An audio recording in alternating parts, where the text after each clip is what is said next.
Buenos días, buenas tardes, buenas noches. Te agradezco el tiempo y la disposición para ver y escuchar esta videocharla. El día de hoy, engarzando un poquito lo que hicimos con el artículo científico que debiste de haber analizado y el cual revisamos hace un momento, voy a tratar un tema acerca de la comprensión lectora y la redacción en estudiantes universitarios, tratando de unir o de engarzar el tema que ya estábamos viendo de la necesidad del pensamiento crítico en la educación superior. Acompáñenme.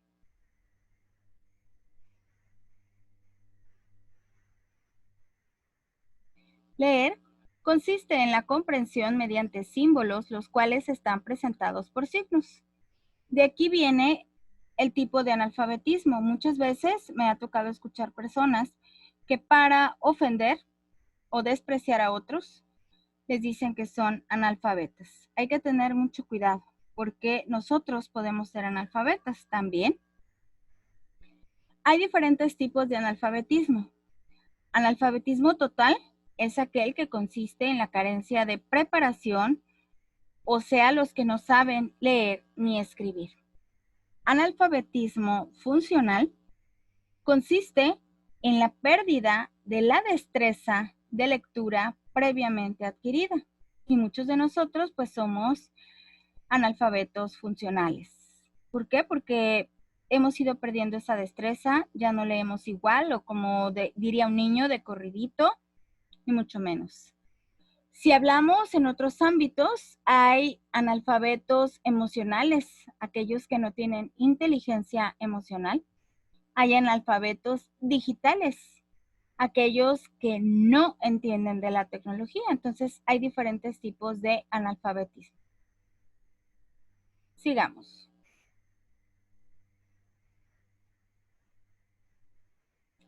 En esta ocasión vamos a hablar del analfabetismo funcional, que hace imposible la destreza básica y produce el empobrecimiento de la persona. Es esa pérdida, ya dijimos, de la destreza de lectura que antes sí teníamos y ahora ya no la tenemos por falta de práctica. Por eso, es importante cultivar hábitos de lectura desde muy temprana edad, la cual es todo un proceso de constante desarrollo y ejercitación de lectura. En el nivel de educación superior, se ha detectado casos de analfabetismo funcional. Este problema se evidencia por la incapacidad de la persona para identificar las ideas principales de un texto, lo cual va a originar ideas y resúmenes incoherentes. ¿Cuántos de nosotros estamos en este analfabetismo? Es una clase de autoevaluación. Pregúntate cómo estás en comprensión lectora.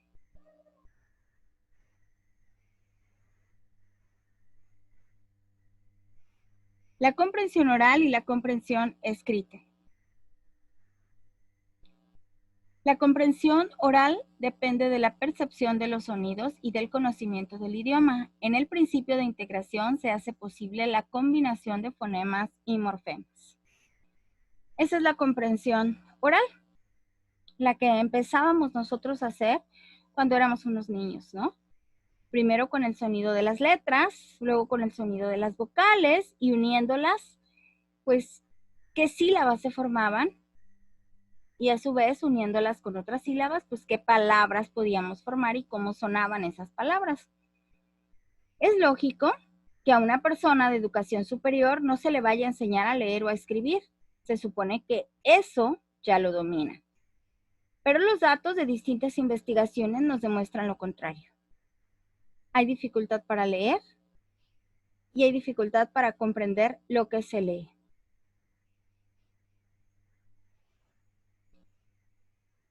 Las pautas utilizadas para la medición de la lectura son diversas y para llegar a saber cuál es el nivel de los estudiantes universitarios en comprensión lectora, ortografía y el uso adecuado del léxico, hay que determinar. ¿Identifican las ideas principales de un texto? ¿Pueden reescribir las ideas encontradas? ¿Resumen acerca de un texto dado? ¿Pueden redactarlo ellos? ¿Pueden ampliar un texto que se les da? ir más allá de la idea. Pueden hacer la escritura de una composición de 3 párrafos o más acerca de un tema. Pueden hacer la lectura de un texto dado y que los demás entiendan en voz alta. Pueden discutir acerca de la lectura. Todos estos son las pautas o parámetros que se utilizan para medir la lectura en educación superior.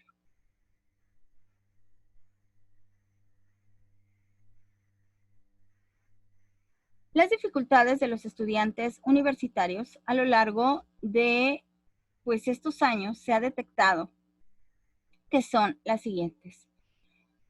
La mayoría de ellos muestra no tener dificultad de lectura. Es muy raro el que no puede leer fluidamente. Los estudiantes tienden a subvocalizar las palabras aun cuando es una lectura silenciosa. La subvocalización es cuando tengo la necesidad de repetir para que mi cerebro lo procese. Voy a poner un ejemplo. Estamos en un examen o llegamos a hacer un trámite y nos dan el papel de los requisitos y tienen que estar repitiendo. ¿Cuántas veces hemos hecho un examen y han escuchado que el compañero o la compañera de al lado, de atrás, está leyendo las instrucciones del examen y está leyendo todo? Eso se llama subvocalizar. Nunca dimos ese salto o ese paso a dejar de subvocalizar cuando éramos niños para directamente pasar la orden al cerebro y que el cerebro lo procese. Existe dificultad para seguir instrucciones orales y por escrito. A veces se acaba de dar una instrucción y tenemos el compañero o la compañera que pregunta, ¿qué vamos a hacer? Saben, a veces como docente uno piensa, ¿se está burlando de mí? ¿Está tratando de ponerme un 4? ¿Está tratando de ver si estoy en la jugada o no? Pero no. Son chicos que en realidad no entienden, están dispersos, no se concentran. Tienen dificultad para seguir instrucciones orales y por escrito. Existe el desconocimiento de palabras del diccionario. ¿Y qué hacemos? En lugar de detenernos y buscar el significado, más adelante voy a entender. Y resulta que terminamos sin comprender y sin entender un texto.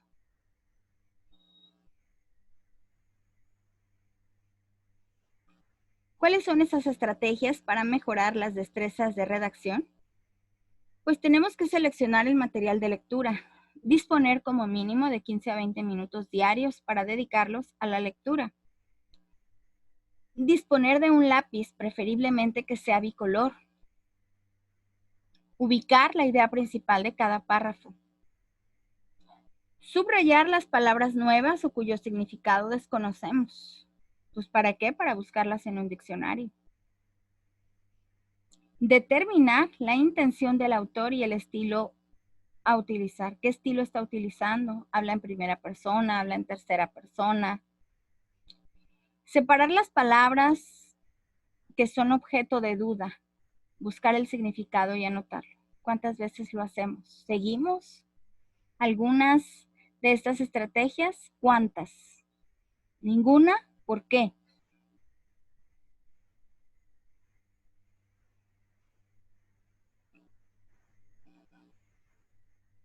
¿Cuáles son los pasos importantes para redactar un escrito?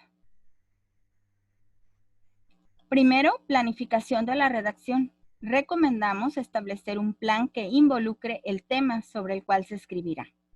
Segundo, elaboración de la redacción. Lo más importante en esta etapa es darle forma mediante la escritura a nuestras ideas. Tercero, revisión de la redacción. Consiste en la aplicación de una especie de autoevaluación. Cuando yo voy a escribir, voy a hacer un trabajo, planifico esa redacción, escribo mis ideas en un cuaderno o inmediatamente me voy a Word y quiero empezar a escribir. Eso es un error, y error grandísimo. ¿Cómo lo hago? ¿Cuál es mi procedimiento? ¿Lo sigo? ¿No lo sigo? ¿No lo conocía? ¿No me lo enseñaron? Hago mi redacción, pero siempre me vuelvo a regresar desde el inicio y leo y leo y leo para revisar esa redacción y al final corregirla. ¿Lo hago? ¿No lo hago? ¿No me lo enseñaron? ¿No lo sabía? ¿No lo conocía?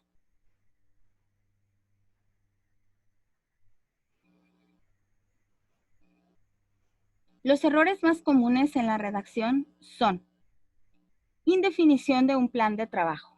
Me siento y quiero prender la computadora y empezar a escribir en lugar de hacer anotaciones en una libreta.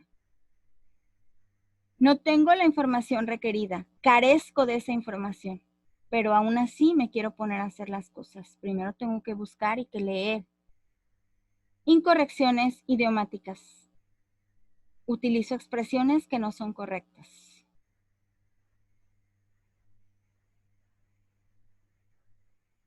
Oríllese a la orilla. Esas son incorrecciones idiomáticas populares. Continuemos.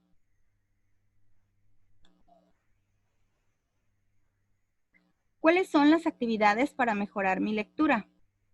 Ejercicios preliminares, ejercicios libres de vocabularios, ejercicios para desarrollar una síntesis. ¿Cuántas veces hago esto? Nunca lo he hecho. ¿Para qué? Hay que preguntarnos qué hacemos para mejorar nuestra lectura.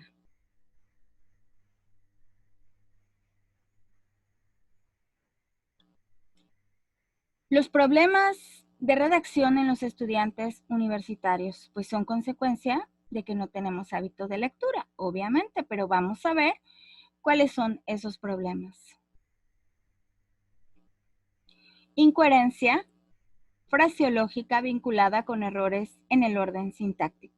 Los niños obtienen una educación que es impartida en las aulas. Pues sí, se imparte en las aulas porque estamos repitiendo. Sean virtuales o sean presenciales, se imparte en aulas, ¿no? ¿Por qué estamos repitiendo? Son incorrecciones. Incoherencias lexicales vinculadas con la redundancia. Ejemplo, para nuestro beneficio de nuestro pueblo. Si el beneficio es nuestro, obviamente es del pueblo, de la comunidad. ¿Para qué volvemos a decir nuestro, pueblo, pueblo? O incoherencias lexicales vinculadas con la correlación verbo-preposición. No sabemos ni qué va primero, si el verbo o la preposición. Si en estas cosas tan sencillas, imagínense lo que hacemos. A veces redactamos un párrafo y no estamos fijos o no nos damos cuenta que cambiamos de personas. Unas cosas las redactamos en primera persona, otras en tercera. Todo esto son los errores que se han visto en los estudiantes universitarios. ¿Qué consideran ustedes? ¿Que tienen esos errores o que no los tienen? ¿Que necesitan mejorar o que todo es perfecto con ustedes? ¿Qué me dicen? Piénsenlo. Piénsenlo porque es una autoevaluación para ustedes. Autoevaluación para no volver a decir, para no volvernos a comparar con ningún otro país del mundo en los niveles educativos. No tenemos comparación. Nosotros tenemos que solucionar nuestros problemas de acuerdo a nuestro contexto y a lo que estamos viviendo. Yo te invito a que empieces a reflexionar y hagas tu propia estrategia de acuerdo a lo que estuvimos viendo para que mejores en tu comprensión lectora como estudiante universitario y puedas realizar y llevar a cabo trabajos exitosos de aquí en adelante. Muchas gracias por tu atención.